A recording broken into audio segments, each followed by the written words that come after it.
Hello everyone, I am Neha. आज हम करेंगे class 12 Indian economic development and topic है हमारा आज का the poverty line. And guys, इस चैनल पे जितनी भी वीडियोस करेंगे वो सभी एनसीईआरटी की बुक्स में से करेंगे। तो देखो बुक में क्या लिखा है। Now let us examine how to determine the poverty line. तो सबसे पहले ये जानते हैं कि भाई पॉवर्टी लाइन कैसे बनाई जाती है या कैसे डिटरमाइन की जाती है। There are many ways of measuring poverty. भाई बहुत सारे तरीके होते हैं ये देखने के लिए कि गरीबी हमारे देश में है कितनी। One way is to determine it by monetary value. उनमें से एक तरीका है पॉवर्टी ढूंढने का मॉनेटरी वैल्यू, यानी मनी के टर्म्स में यहाँ बात हो रही है। Per capita expenditure of the minimum calorie intake that was estimated at 2400 calories for a rural person and 2100 for a person in urban area. So यहाँ पे कैसे ढूंढी जा रही है पॉवर्टी कि भाई अगर कोई इंसान रूरल एरिया में रहता है, ठीक है, और एक दिन में वो 2400 कैलोरीज कंज्यूम कर रहा है, यानी खा रहा है 2400 कैलोरीज, और अगर कोई इंसान अर्बन एरियाज़ में रह रहा है और वो 2100 कैलोरीज एक दिन में कंज्यूम कर रहा है, ले रहा है, तो माना जाएगा कि वो पुअर नहीं है। ठीक है, तो ये फिक्स कर दिया 2400 और 2100 गाँव में और शहर में। अब कैलोरीज को कैसे डिफाइन करें भाई, बहुत मुश्किल है लगाना। तो इनकी मॉनेटरी वैल्यू यानी कितने रुपए खर्च करने पड़ते हैं 2400 कैलोरीज का खाना खाने में, और कितने रुपए खर्च करने पड़ते हैं एक शहर में रहने वाले आदमी को 2100 कैलोरीज खाने में। तो यहाँ इसलिए मॉनेटरी वैल्यू लिखा हुआ है कि इतनी कैलोरीज को कंज्यूम करने में हमें कितने रुपए खर्च करने पड़ते हैं। अगर हम उतने पैसे कमा पा रहे हैं और अपने ऊपर खर्च पा रहे हैं तो हम गरीब नहीं हैं। अगर हम इतनी कैलोरीज अफोर्ड नहीं कर पा रहे हैं तो हम गरीब हैं। ये तरीका है आपका पॉवर्टी लाइन का। Based on this, in 2009-10, the poverty line was defined for rural areas as consumption worth rupees 673 per person. 2009 और 10 की अगर बात की जाए, यहाँ पे पॉवर्टी लाइन कैसे डिफाइन की गई थी कि कोई इंसान अगर रूरल एरिया में रहता है, गांव में रहता है, और रुपीज़ 673 पर मंथ कंजप्शन है उसका, भाई इतने रुपए वो खर्च कर पा रहा है अपने खाने पीने पे, और अगर वो शहर में रहता है इंसान और 860 रुपये खर्च कर पा रहा है, तो मानेंगे कि वो लोग गरीब नहीं हैं। अब आप सोच रहे होंगे यार ये गांव वाले लोग क्यों के लिए ज़्यादा कैलोरी रखी है, शहर वाले लोगों के लिए कम कैलोरी रखी है। भाई ये क्या रीज़न है? पर रीज़न ये है कि गांव के लोग फिज़िकल वर्क ज़्यादा करते हैं, भाई ज़्यादा खेती वेती का काम करते हैं, ठीक है, तो उनको थोड़े ज़्यादा ताकत चाहिए, है ना, एनर्जी चाहिए उनको, तो थोड़ा ज़्यादा अच्छी डाइट लेनी पड़ती है। लेकिन शहर के लोग थोड़ी सी मेहनत कम करते हैं, यूजुअली उनका बैठे बैठे कंप्यूटर वगैरह पे हल्का फुल्का ऐसे ही काम होता है, तो उन्हें थोड़ी सी कम एनर्जी की ज़रूरत होती है। और एक चीज़ और है, यहाँ पे रूरल एरियाज़ के लिए पैसे कम हैं। क्यों है? क्योंकि गांव में सब चीज़ थोड़ी सस्ती होती है, लेकिन शहर की बात की जाए तो वहाँ पे अमाउंट ज़्यादा लिखी हुई है। इसलिए लिखी हुई है क्योंकि भाई शहरों में हर चीज़ महंगी होती है। देखो अगर कोई भी चीज़ है, अगर आप कोई भी काम, जैसे कि आपकी कोई प्रॉब्लम आ गई है घर में ही, कोई इलेक्ट्रिसिटी का या कोई भी मशीन ठीक करानी, अगर आप किसी बड़े शहर में जाके कराओगे तो आपको पता लगे 4-5 हज़ार का बिल बना दें, लेकिन गाँव में कराओगे, जान पहचान के किसी आदमी से कराओगे तो 200-250 रुपये में भी ठीक कर सकता है वो, ठीक है। तो मतलब मैं ये बताना चाह रही हूँ, शहर में थोड़ी लूट बाजारी ज़्यादा है, इसलिए थोड़े से पैसे यहाँ ज़्यादा लिखे हुए हैं। चलो आगे बढ़ते हैं। दो the government uses monthly per capita expenditure as proxy for income of households to identify the poor, लेकिन जो गवर्नमेंट क्या करती है, मंथली पर कैपिटा एक्सपेंडिचर ये मेथड यूज़ करती है। मंथली यानी हर महीना, पर कैपिटा नहीं, पर पर्सन की बात हो रही है, एक्सपेंडिचर यानी वो कितने पैसे जो है कंजप्शन पे अपने खर्च रहे, ठीक है। अगर कोई बंदा अगर इतने पैसे खर्च कर पा रहा है तो ठीक है, वो पुअर नहीं है। अगर उसके पास इतने पैसे नहीं हो रहे, इतने पैसे नहीं कमा पा रहे हैं, नहीं खर्च कर पा रहा है, तो भाई वो इंसान पुअर है। Do you think this mechanism satisfactorily identifies poor household in the country? अब यहाँ पे एक क्वेश्चन पूछ रहे हैं, भाई ये जो मैकेनिज्म यानी ये जो सिस्टम चूज़ किया है गवर्नमेंट ने गरीब लोगों का पता लगाने का कि ये इंसान गरीब है या नहीं, क्या आपको इससे सेटिस्फाइड हो आप कि इससे बिल्कुल हमें पता लग जाएगा कि हाँ भाई कौन गरीब है कौन अमीर है? चलो आगे बढ़ते हैं, ये भी क्लियर हो जाएगा आगे जाके। Economists state that a major problem with this mechanism is that it groups all the poor together and does not differentiate between the very poor and the other poor.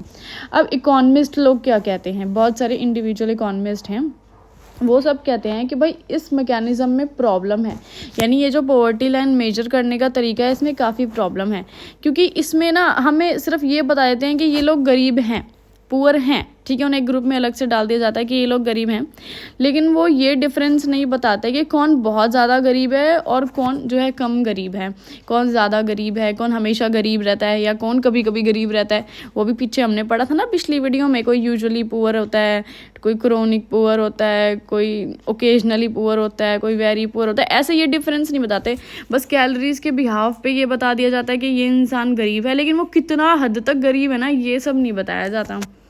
This mechanism takes into account expenditure on food and a few items as proxy for income। अब ये जो mechanism है, यानी ये जो method है जिससे हम पॉवर्टी लाइन डिसाइड कर रहे हैं इतनी देर से, वो क्या देखता है, सिर्फ हम कि खाने पीने पे कितना खर्चा कर रहे हैं या हमारी इनकम कितनी है, सिर्फ यही देखता है, और तो कोई क्वेश्चन का आंसर देता ही नहीं है। अब भाई ज़िंदगी जीने के लिए सिर्फ खाना ही ज़रूरी थोड़ा होती है भाई, एक सर पे छत चाहिए होती है, पीने के लिए पानी चाहिए होता है, पढ़ाई लिखाई चाहिए होती है, तन पे कपड़े चाहिए होते हैं, बहुत सारी चीज़ें चाहिए होती है। खाना तो जैसे तैसे लंगर में भी खा लेगा इंसान, लेकिन और भी तो ज़रूरतें होती हैं, वो कहाँ से पूरी होंगी। अब क्या बताओ ज़रा, ये मेथड ये तो नहीं बताता हमें। This mechanism is helpful in identifying the poor as a group to be taken care of by the government.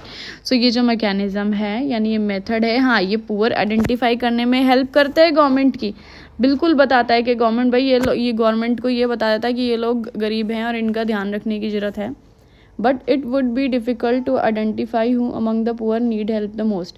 लेकिन ये बताना यहाँ बहुत ज़्यादा मुश्किल है कि भाई जो जो गरीब है उनमें से सबसे ज़्यादा मदद किसको चाहिए, यानी कौन इन लोगों में से ऐसे लोग हैं जो इतने ज़्यादा गरीब हैं कि उनको गवर्नमेंट की हेल्प चाहिए, वरना बेचारे मर जाएंगे ऐसी भूख से और परेशान होंगे, गर्मी में मर जाएंगे। चलो आगे बढ़ते हैं। There are many factors other than income and assets which are associated with poverty. अब भाई देखो यहाँ पे क्या बोला जा रहा है, भाई बहुत सारे ऐसे फैक्टर्स हैं जो गरीबी से रिलेटेड हैं। यहाँ तो सिर्फ इनकम का बता दिया, फूड का बता दिया, छोटी मोटी चीज़ों का बता दिया, लेकिन और भी चीज़ें हैं जो गरीबी से रिलेटेड होती हैं। फॉर इंस्टेंस का मतलब है एग्जाम्पल देखा जैसे कि एडुकेशन। भाई अगर कोई इंसान एडुकेशन अफोर्ड नहीं कर पा रहा तो वो भी गरीब है। हेल्थ केयर, अगर कोई हेल्थ केयर फैसिलिटीज़ यानी डॉक्टर के पास जाने के, दवाई खाने के किसी के पास पैसे नहीं है तो वो भी गरीब है। ड्रिंकिंग वाटर, किसी के पास पीने के लिए साफ़ सुथरा पानी नहीं है, वो अफोर्ड नहीं कर पा रहा है, आरओ अफोर्ड नहीं कर पा रहा है, इलेक्ट्रिसिटी अफोर्ड नहीं कर पा रहा है तो वो भी गरीब है। प्रॉपर सैनिटेशन, साफ़ सफाई, टॉयलेट वगैरह नहीं बन पा रहा है अपने घर में भाई, तो वो भी गरीब है। तो सिर्फ खाना खाना नहीं देखना है ना कि वो खाना खा रहा है तो ठीक है वो अमीर है, और खाना उसको नहीं मिल रहा है तो वो गरीब है, ये चीज़ नहीं है भाई, बहुत सारी चीज़ें होती है देखने के लिए। They need to be considered to develop poverty line. So यहाँ पे लिखा हुआ है भाई ये जो ऊपर चीज़ें हैं, अब ये पानी, पढ़ाई, health care facilities, poverty line बनाने से पहले इन चीज़ों को भी देखो तुम।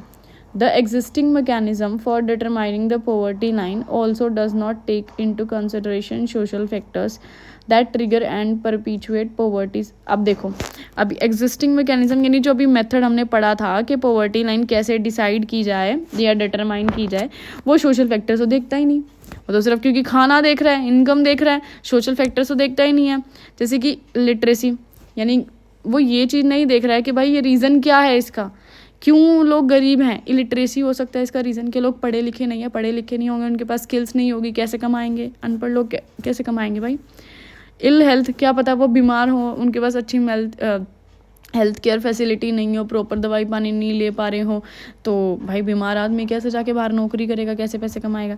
या उनके पास कोई रिसोर्सेज नहीं है, कि रिसोर्सेज से मतलब है प्रॉपर, चाहे उन्हें फूड ना मिल रहा हो, चाहे ड्रिंकिंग वाटर ना मिल रहा हो, चाहे हेल्थ केयर फैसिलिटीज़ नहीं मिल रही हो, चाहे एजुकेशन नहीं मिल रही हो, कोई भी चीज़ है, प्रॉपर रिसोर्सेज उन्हें नहीं मिल पा रहे हैं। सिविल एंड पॉलिटिकल फ्रीडम्स, या उनको कोई पॉलिटिकल फ्रीडम नहीं है, ठीक है। सिविल फ्रीडम लिखा हो ना, सिविल फ्रीडम का बेसिकली मतलब होता है कि जैसे कि सोसाइटी में जो एक गरीब आदमी होते हैं ना, वो उनको यार एक प्रॉपर रिस्पेक्ट नहीं मिलती है, उनका हर जगह एक्सप्लॉयटेशन होता है, और उनको कोई भी कुछ भी कह देता है भाई, वो सामने से जवाब नहीं दे सकते, है ना, तो हमेशा दबे रहते हैं वो। तो इस चीज़ की यहाँ बात हो रही है।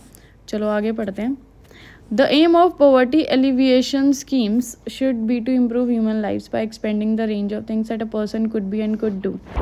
अब यहाँ पे लिखा हुआ है जो पॉवर्टी एलिवेशन स्कीम्स है, एलिवेशन यानी हटाना, पॉवर्टी के जो हटाने की जो ये स्कीम्स है, इसका मेन एम होता क्या है कि भाई ह्यूमन लाइफ्स को इम्प्रूव करना है, ठीक है भाई, जो हम लोग ये ज़िंदगी जी रहे हैं, जो गरीब आदमी बेसिकली ज़िंदगी जी रहा है, उसकी लाइफ को थोड़ा और अच्छा और बेहतर बनाना है, स्टैंडर्ड ऑफ लिविंग थोड़ा सा बढ़ाना है।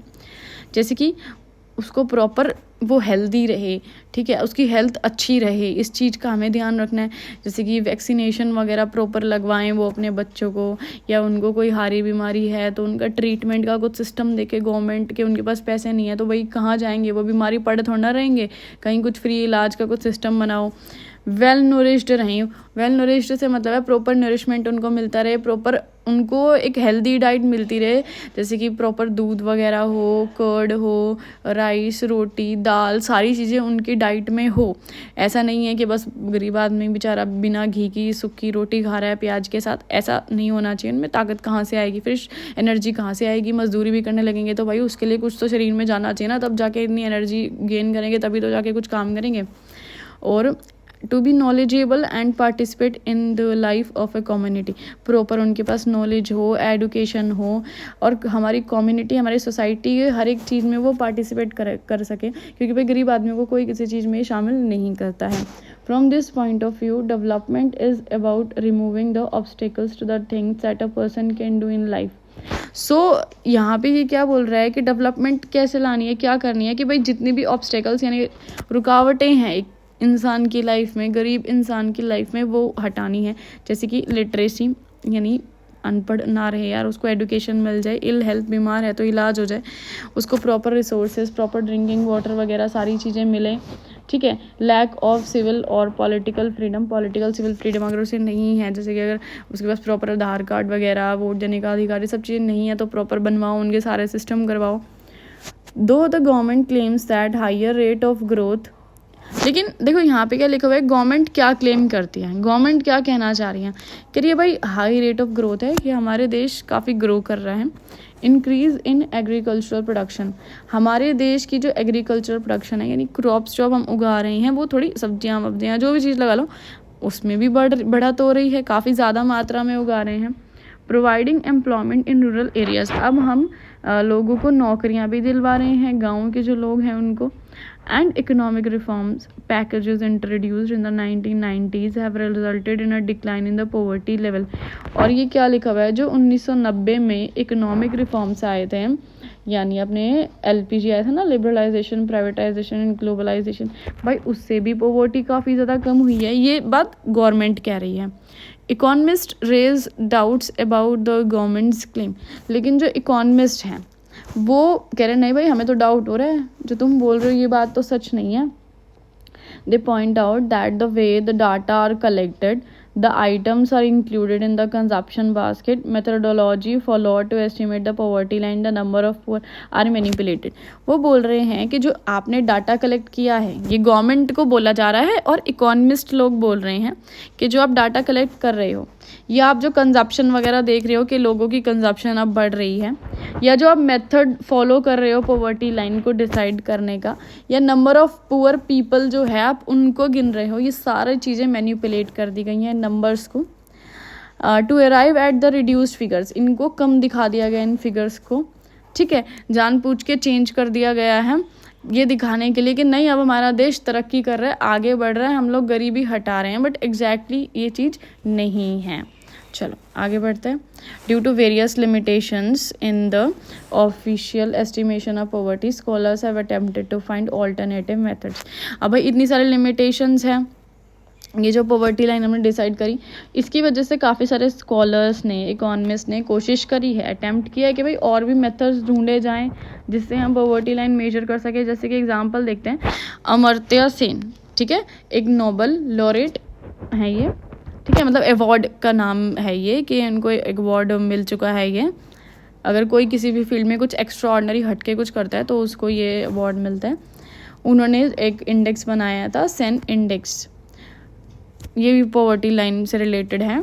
देयर आर अदर टूल्स, और भी काफ़ी सारे टूल्स या तरीके हैं जिनसे हम ये चीज़ें मेजर कर सकते हैं, लेकिन इतना ये जो है आपके डीप आएगा नहीं क्लास में, आपके सिलेबस में नहीं है, तो जो भी अभी कराया उसका